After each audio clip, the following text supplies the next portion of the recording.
आए हैं मार्केट महारथी सेगमेंट में। आज हमारे साथ श्रीधर शिवराम आ चुके हैं, इन्वेस्टमेंट डायरेक्टर इनाम होल्डिंग्स के।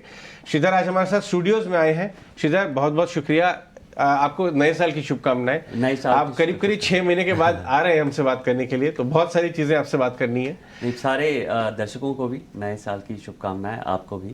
Great. और पिछले साल जैसे मार्केट ने अच्छा किया, आई होप ये साल भी वैसे ही धमाकेदार परफॉर्मेंस है। देखिए, चलिए इसी बात से शुरू करते हैं। हमने 8 calendar years back to back positive returns के देखे हैं। हाँ। मैं अपने व्यूअर्स को ये बताना चाहूंगा कि हमने इंडियन कैपिटल मार्केट की हिस्ट्री में सिर्फ एक ऐसा समय और देखा था, 2003 से 2007 वाला। इतने अच्छे समय के बाद पॉजिटिव रिटर्न्स की उम्मीद क्या इस साल से लगाना उचित है, या आपको लगता है वॉलेटिलिटी रह सकती है? थोड़ा सा अपने रिटर्न एक्सपेक्टेशंस को मॉडरेट कर लें, शायद बाजार इतना ज्यादा आपके ऊपर प्यार ना दिखाए इस साल। तो मेरा व्यू ये है कि इंडिया के जो स्टार्स हैं थोड़े अलाइंड हैं अभी। तो जैसे अगर आप इमर्जिंग मार्केट्स की रिटर्न्स देखें पिछले 10 साल या 15 साल या 20 साल, 10 साल में कोई रिटर्न्स नहीं मिला है। इसमें खाली 2 कंट्रीज ने जो है डॉलर रिटर्न्स 8 के ऊपर दिए हैं, 8% के ऊपर, वो है इंडिया और ताइवान। इंडिया नंबर 1 पे रहती है उधर। तो पिछले लास्ट 3-4 साल में चाइना का जो है बहुत खराब परफॉर्मेंस रहा है, और इमर्जिंग मार्केट में चाइना का बहुत बड़ा वेट है। तो इससे क्या हुआ है कि काफ़ी जो है पोर्टफोलियो रीएलोकेशन हुआ है, जो चाइना से लोग ने शिफ्ट किया है, कुछ बाकी कंट्रियों में लगाया है। इसके कारण दूसरा एक चीज़ हुआ है कि इंडिया को काफ़ी चाइना +1 की अपॉर्चुनिटीज़ भी मिली हैं, क्योंकि जियोपॉलिटिकली यूएस और चाइना का जो रिलेशनशिप है उसके कारण सारे एग्स एक बास्केट में नहीं डालना चाहते, तो इंडिया को फ़ायदा हो रहा है। जैसे एप्पल वगैरह की प्लांट्स यहाँ लग रही है। तो ये जैसे मैंने बोला कि स्टार्स अलाइंड है, इसके लिए इंडिया को थोड़ा फ़ायदा हो रहा है। मुझे लग रहा है कि ये अगला जो 4-5 साल है बहुत अच्छा रहेगा मार्केट के लिए। क्या ये साल भी यही रिटर्न्स मिलेंगे, पॉजिटिव मिलेंगे, ये कहना मुश्किल है। मेरे हिसाब से सेकेंड हाफ अच्छा होगा, शायद फर्स्ट हाफ इतना अच्छा ना हो, क्योंकि हम ऑलरेडी हमारा अच्छा रैली हो चुका है। तो एक मार्केट जो है डाइजेस्ट करेगा अर्निंग्स को और जो बाकी जो रिटर्न्स आए हैं। बट मुझे लग रहा है कि एंड ऑफ द ईयर तक पॉजिटिव रिटर्न्स आने चाहिए। सबसे जो बड़ा मुझे रिस्क लग रहा है वो यूएस इन्फ्लेशन का ही लग रहा है, क्योंकि कंसेंसस है कि रेट कटिंग जो है सेकेंड हाफ से स्टार्ट हो जाएगी। अगर इन्फ्लेशन जैसा एक्सपेक्टेशन है अगर वैसा नहीं बिहेव करता तो डिले हो सकता है थोड़ा। हाँ, तो डिले हो सकता है। उससे जो है यूएस मार्केट्स रिलेटेड अगर कुछ अनसर्टेनिटी आती है, उसके कारण इंडिया को फर्क पड़ सकता है। मैं एक बार आपकी बात को एक बार अपने व्यूअर्स के लिए वापस से बताऊंगा कि आप एक बड़ी बात तो ये बोल रहे हैं कि शायद इस साल को आपको, अगर आप शॉर्ट टर्म व्यू देखते हैं साल भर का, पहले तो आपको 3 से 5 साल का ही व्यू लेके काम करना चाहिए, तो शानदार रिटर्न मिलेंगे। हाँ। अगर आप फिर भी 1-1 साल का व्यू लेते हैं तो फर्स्ट हाफ चैलेंजिंग हो सकता है, सेकेंड हाफ में पॉजिटिव रिटर्न्स आएंगे।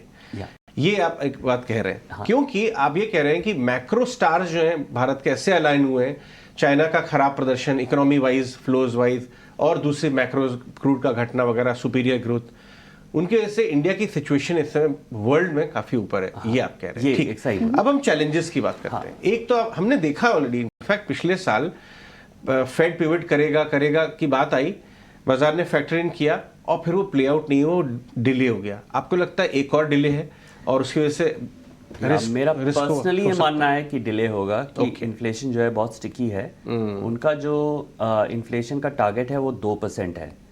अगर उनको 2% का ट्रेजेक्ट्री दिखेगा तो फेड जो है इंटरेस्ट रेट घटा सकते हैं। मुझे लगता है कि इसमें नेगेटिव सरप्राइज आएंगे, ये मेरा पर्सनल व्यू है। तो जो है फेड का जो रेट कट का जो साइकिल है वो थोड़ा डिले हो सकता है, ये मेरा पर्सनल। ये एक अच्छा रिस्क आपने टेबल पर रख दिया। मैं आपसे एक और रिस्क के बारे में बात करना चाहूंगा, क्योंकि हम शुरुआती कर रहे हैं, Q3 अपडेट्स आना शुरू हैं, बहुत मिक्स्ड है डेटा, वन साइडेड अच्छा नहीं है, एकदम खराब भी नहीं है। Q3 अर्निंग्स, लोग कहते हैं कि बाजार, भारत का बाजार बढ़ा हुआ है, अगर अर्निंग्स पीछे से कैचअप नहीं की और प्रदर्शन अच्छा नहीं है तो भी एक बड़ा वैल्यूएशन रिस्क है। आप इसको कितना बड़ा रिस्क मानते हैं? तो मैंने पिछले 2 महीने में 4 से 5 स्टेट ट्रैवल किए हैं और काफ़ी इंटीरियर में ट्रैवल किया हूँ मैं। तो एक के शेप रिकवरी तो क्लियरली दिख रही है। अच्छा। मतलब अगर आप मुंबई में हैं या दिल्ली में हैं तो आपको कंजम्पशन लग रहा है कि सब लोग मॉल्स में ही बैठे हैं, एयरपोर्ट खचाखच भरी हुई है, फ्लाइट्स की टिकटों की तो रेट की बात ही ना करूं तो बेटर है। तो यहाँ एक कंजम्पशन बूम लग रहा है। ठीक है। वही आप हिंटरलैंड में जाएंगे, गांव में जाएंगे, तो वहाँ पे जो कंजम्पशन है वो थोड़ी स्लो है, सुस्त है। तो ये हमें जो है नंबर्स में भी दिख रहे हैं। तो जो रूरल डिमांड के ऊपर डिपेंडेंट रहते हैं उनकी कंजम्पशन थोड़ी स्लो है। ये मुझे लगता है एज इलेक्शन का टाइम आएगा तो जनरली स्पेंडिंग जो है इलेक्शंस के कारण काफ़ी बढ़ जाती है। इससे जो है चेंज आने का एक मुझे तो लग रहा है एक उम्मीद है। बट एज वी स्पीक अभी का जो सिचुएशन है, के शेप में आपका जो अर्बन रिलेटेड कंजम्पशन है वो बहुत स्ट्रांग रहेगा। वैसा ओके। सो श्रीधर, यानी ये दो तीन चीजें आपने बहुत बड़ी बताई जो एक चैलेंजेस यूएस मार्केट से आ सकते हैं देखने का। और आपने कहा कि ओवरऑल आपने ईयर की बात की, लेकिन हम जिस मूवमेंट में, जिस अभी इस वक्त मूवमेंट में एफआईज के फ्लोज देख रहे हैं जो दिसंबर से स्टेट इलेक्शंस के रिजल्ट्स के आने से शुरुआत हो चुकी है, और अब भी आप देखें तो लल पीरियड में भी आपको कहीं ना कहीं एफआईज के फ्लोज हैं। एफआईज के फ्लोज इस साल कैसे रह सकते हैं? तो मेरा इसमें थोड़ा कॉन्ट्रेरियन व्यू है कि लोगों को लगता है कि एफआईएस का फ्लो बहुत आएगा। बट जब मैं अपने दोस्तों से बात करता हूँ न्यूयॉर्क में, सिंगापुर में, तो इंडिया एक्चुअली एक कंसेंसस ओवरवेट है अभी। ऑलरेडी एफआईएस जो है इंडिया में ओवरवेट बैठे हैं और कंसेंसस अंडरवेट है चाइना। तो ऐसा हो सकता है कि अगर मार्केट की सारी पोजीशनिंग एक साइड हो तो मार्केट जो है सरप्राइज करती ही है। मुझे लग रहा है कि may be in the first 3 months China surprise कर सकती है। और इतना बड़ा मार्केट है, इंडेक्स वेट 25% का है इमर्जिंग मार्केट्स में। तो अगर वो थोड़ा भी मूव करेगा तो there will be a flow of capital into China. और जो वहाँ के फंडामेंटल एनालिस्ट हैं वो बताते हैं कि इतनी अच्छी अच्छी कंपनियां वहाँ पे 2P 3P पे ट्रेड हो रही हैं, 50% मार्केट कैप कैश में है, वैसी टाइप की। जो जैसे हमारे यहाँ पे एक कार, जो प्रीमियम कार बिकने की एक कंपनी लिस्टेड है, सिमिलर वहाँ पे कंपनी लिस्टेड है, वो 4P पे ट्रेड हो रही है और इंडिया में वो 30P पे ट्रेड हो रही है। वैसे करके डिफरेंशियल जो दोनों BMW और मर्सिडीज की गाड़ियां बेचती है वो 10 टाइम ज़्यादा गाड़ी बेचती है।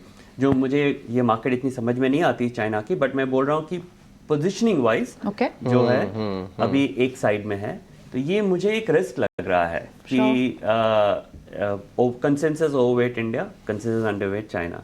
तो क्या ये चेंज हो सकता है? मैं एक्सपर्ट तो नहीं हूँ चाइना में, बट हिस्ट्री टेल्स मी कि जब इतना कंसेंसस होता है तो एक दूसरी डायरेक्शन में जा सकता है। इसलिए मार्केट में इस समय आपकी पोर्टफोलियो पोजीशनिंग कैसी है? क्या आप डिफेंसिव की तरफ थोड़ा ज़्यादा टिल्टेड हो रहे हैं? क्योंकि आप क्लियरली, हम कितने सारे लोगों से बात करते हैं, आपकी डिफरेंशिएटेड व्यू आ रही है इस समय। तो क्या आपने पोजीशन अपनी पोर्टफोलियो में उसी तरह के बना के रखी है? IT फार्मा पे ज़्यादा ओवरवेट? नहीं, फार्मा में हमारी ओवरवेट तो है। IT में हमारी एटलीस्ट मेरी पर्सनली व्यू है कि ये सेक्टर AI के कारण डिसरप्ट हो रही है। तो IT में अगर आप देखें 30% of employees in the IT sector वो जो है वो 1 to 3 ईयर एक्सपीरियंस कैटेगरी में है।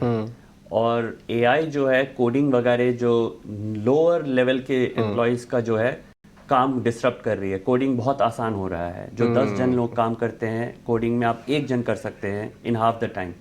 तो मैं एक ही नंबर फोकस करता हूँ जब इनका रिजल्ट्स आता है कि आपका एम्प्लॉय एडिशन कितना हुआ है। पिछले 3 क्वार्टर से एडिशन तो छोड़िए, ये घट रहा है, डिक्लाइन हो रहा है। हाँ, 10% डिक्लाइन हो रहा है। तो समवेयर जो मेरी थीसिस मुझे लग रही है कि ये डिसरप्ट हो रहा है। कंपनीज तो ना ही बोलेंगी, पर मुझे लग रहा है कि ये हो रहा है। तो ये एक बहुत एक थ्रेट भी है, एक अपॉर्चुनिटी भी है। पर मुझे लग रहा है कि ये थ्रेट पहले है, अपॉर्चुनिटी बाद में है। जो कंपनी अपने को डिसरप्ट कर सकेंगी वो बेटर करेंगी। तो इसमें हमारा तो अभी फ़िलहाल अंडरवेट है इसमें। बाकी जो सेक्टर्स हैं लाइक फाइनेंशियल्स बहुत अच्छी लग रही हैं। Large cap financials last year कुछ नहीं किया उन्होंने।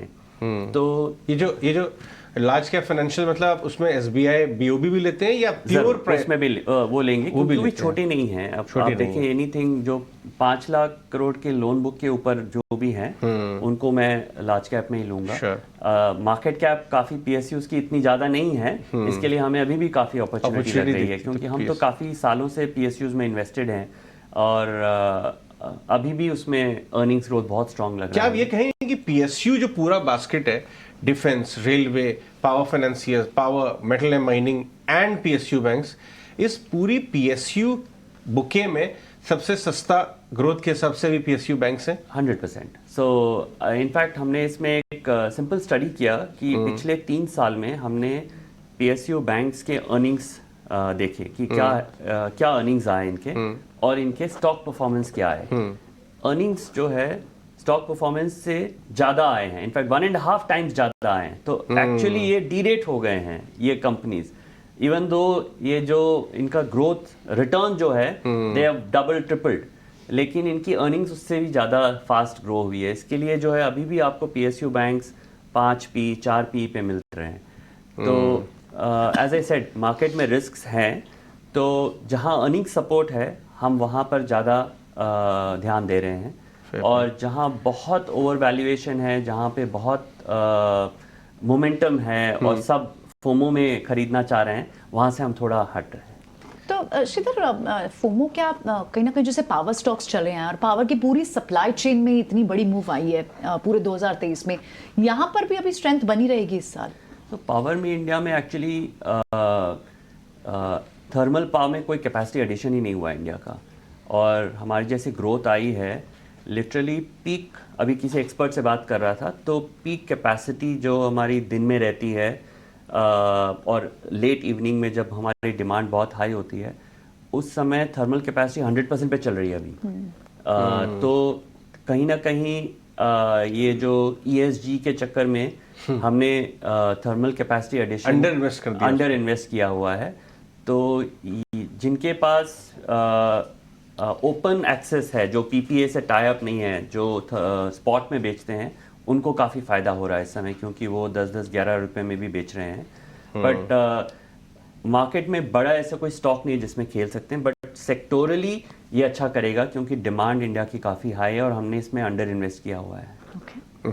ये बताइए श्रीधर कि अभी आप मेटल सेक्टर को कैसे देखते हैं, क्योंकि जो इंडिया में 6 बड़ी metal and mining company listed हैं, उसमें एल्यूमिनियम, स्टील, जिंक वगैरह, कॉपर सबको ले रहा हूँ, पीएसयू और नॉन पीएसयू दोनों। एक व्यू ये आ रहा है कि साहब आप सिर्फ चाइना और यूएस में सॉफ्ट डिमांड देख के डरिए मत इस सेक्टर से, क्योंकि इनका रॉ मटेरियल भी घट रहा है, नंबर 1। नंबर 2, इंडिया में ग्रोथ बहुत ज़्यादा है और उन्होंने अपनी बैलेंस शीट्स बहुत इंप्रूव कर ली है। एक ये व्यू है। दूसरा एक वो कहता है नहीं साहब DXY जो है घटेगा, डिमांड भी घट रही है, तो ये आपको सिर्फ एक ट्रेडिंग बाउंस दे रहे हैं बट इन्वेस्टेबल नहीं है। आप ये बहुत स्टॉक स्पेसिफिक है, जैसे आपने बोला बैलेंस शीट, सब कंपनियों की बैलेंस शीट अच्छी नहीं है, कुछ कंपनियों की बैलेंस शीट अभी भी सुधर रही है। तो बैलेंस शीट और मुझे जो है नॉन फेरस ज़्यादा अच्छे लगते हैं क्योंकि वहाँ पे सेम वही थीसिस है कि अंडर इन्वेस्टमेंट हुआ है और उसका जो इम्पैक्ट है over a period of time global prices में दिखेगा। तो but on an overall basis मैं इसमें ज़्यादा बुलिश नहीं होगा क्योंकि चाइना का डिमांड सॉफ्ट रहेगा और यूएस भी ऐसा नहीं है कि डिमांड बहुत ही शार्प आ रहा है। तो ग्लोबली जो है अगर आप इसका डिमांड वाइज देखें हेडविंड्स तो, हाँ, तो इसमें हेडविंड्स ज़्यादा हैं। क्यों दिमाग तो इसमें स्टॉक स्पेसिफिक और अपॉर्चुनिटीज में ही मैं बोलूँगा कि इसमें अपॉर्चुनिटी है। ठीक है, मैं ये जानना चाहूँगा कि आप मैन्युफैक्चरिंग को, इंडिया में एक मैन्युफैक्चरिंग रेनेसां हो रहा है, ओल्ड लेगेसी पावर एंसिलरी ये वगैरह, वायर्स एंड केबल्स, उसके बाद इंजीनियरिंग, बट नए EMS और वगैरह, इसमें भी इलेक्ट्रॉनिक। आप मैन्युफैक्चरिंग को, ऑटोज कैसे खेल रहे हैं आप?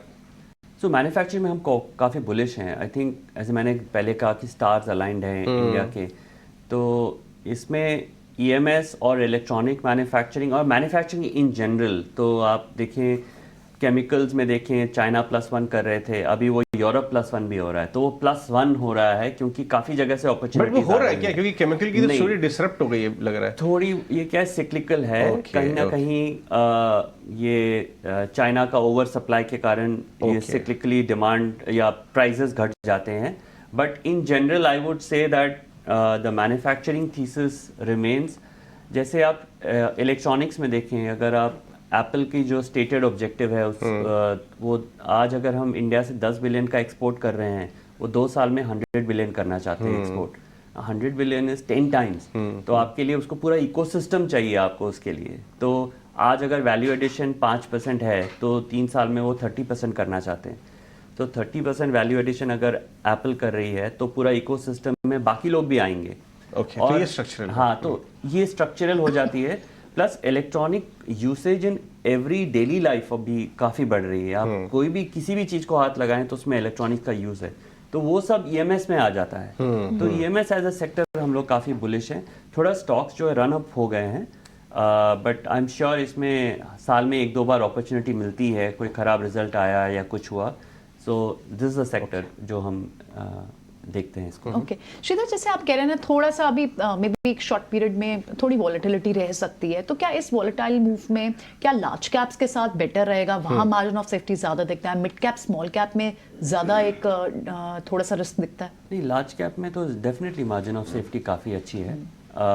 ऐसा नहीं बोलूँगा कि मिड कैप में अपॉर्चुनिटी नहीं है, मिड कैप्स में भी अपॉर्चुनिटीज़ हैं, बट जैसे मैंने कहा कि जहाँ पे मोमेंटम बहुत है, क्राउडेड ट्रेड है, वहाँ से हम थोड़ा दूर रहते हैं। हमें हमारे पास हमारा डेली एनएवीज नहीं आता है, तो बाकी फंड मैनेजर्स जैसे हमें वो प्रेशर नहीं है कि हमें उनको हर दिन बीट करना हो, या हमें बीट भी नहीं करना है। बस तो एक अच्छा बढ़िया ठीक ठाक रीजनेबल रिटर्न अपने बेस से बनता है। वही है, तो इसके लिए हम वो क्राउडेड ट्रेड से थोड़ा दूर ही रहते हैं। लेकिन दूर तो आप बाजार से और क्राउडेड ट्रेड के अलावा न्यू ईयर पे भी अपने शहरों से भी, भीड़ भाड़ से भी रहते हैं। और इस बार में मुझे जानकारी मिली कि आप टाइगर स्पॉटिंग करके न्यू ईयर पे आए। कैसा चल रहा है? हमारी जो इस समय टाइगर पॉपुलेशन में काफी अच्छी रिबाउंड की थी, तो आप तो अक्सर जाते रहते हैं, इस बार आप कहाँ होके आए? मैं ताड़ोबा गया था। तो नहीं, टाइगर पॉपुलेशन तो बहुत अच्छी है। आई थिंक महाराष्ट्र और एमपी ने भी, और काफ़ी बाकी जगह भी उन्होंने कंजर्वेशन में बहुत अच्छा काम किया हुआ है। एंड बहुत पर्यटकों की भीड़ है, क्योंकि सबको अभी टाइगर देखना है। एंड आई थिंक कोविड के बाद नेचर रिलेटेड टूरिज्म में बहुत बढ़ोतरी हुई है। तो मैं जनरली न्यू ईयर में शहर की भीड़ से दूर रहता हूँ, तो काफ़ी अच्छा लगा। तो कम बैक रिजुविनेटेड। क्या बात है। जब भी चांस मिलता है मैं जंगल जाता हूँ। बहुत बढ़िया, क्या बात है, इतनी प्यारी तस्वीरें आपने अपने कैमरे से ली हैं, बहुत अच्छा। और शायद ये सबके लिए, हमारे सारे व्यूअर्स के लिए भी है कि अगर आपको शहर की भीड़ भाड़ से एक ब्रेक चाहिए तो आप भारत के बढ़िया बढ़िया जंगलों में पर्यटन का मज़ा उठाएं। और अपना रोरिंग टाइगर तो हमारी इंडिया की इकोनॉमी भी इस समय हो ही रही है, बेस्ट ग्रोथ है। बहुत बहुत शुक्रिया समय देने के लिए Sridhar. Always enjoy our conversations. Thanks very much Shridhar.